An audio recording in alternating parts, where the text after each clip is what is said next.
Israel और Iran के बीच तनाव बढ़ता जा रहा है। बीते हफ्ते सीरिया में ईरानी कॉन्सुलेट पर हुए हमले के बाद से ये तनाव और ज्यादा बढ़ गया है। इस बीच ईरान ने धमकी दी है कि अब इजराइल की कोई एम्बेसी सेफ नहीं है।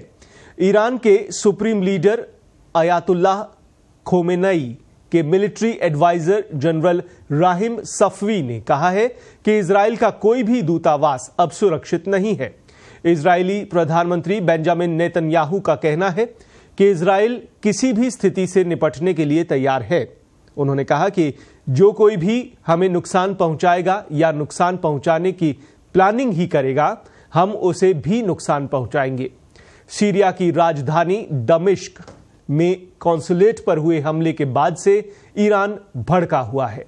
इस हमले में ईरान के 2 जनरल भी मारे गए हैं। ईरान ने इस हमले के लिए इजराइल पर आरोप लगाया है। ईरान रेवोल्यूशनरी गार्ड यानी IRGC के मुताबिक इस हमले में जनरल मोहम्मद रेजा जाहिदी की मौत हो गई थी। जाहिदी IRGC की कुड्स फोर्स में अहम भूमिका में था। उन्होंने वर्ष 2016 तक लेबनान और सीरिया में कुड्स फोर्स को लीड किया था।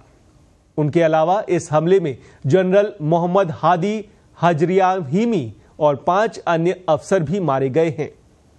इस हमले के बाद ईरान के सुप्रीम लीडर अयातुल्लाह खोमेनी ने कहा था कि इस हमले का ऐसा जवाब दिया जाएगा कि उन्हें अपने किए पर पछतावा होगा।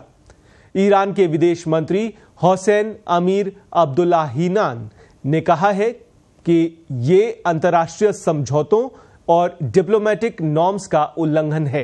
गाजा में नाकाम होने के कारण इजराइल के प्रधानमंत्री बेंजामिन नेतन्याहू अपना मानसिक संतुलन खो बैठे हैं।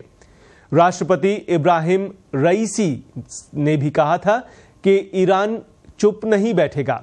हालांकि इजराइल ने अब तक इस हमले पर कुछ नहीं कहा है, लेकिन इसके बाद से ही ईरान और इजराइल के बीच जंग का खतरा और ज्यादा बढ़ गया है।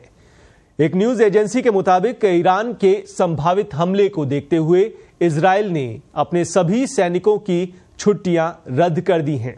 इसके अलावा इजराइल ने कई अहम इलाकों पर GPS भी ब्लॉक कर दिया है।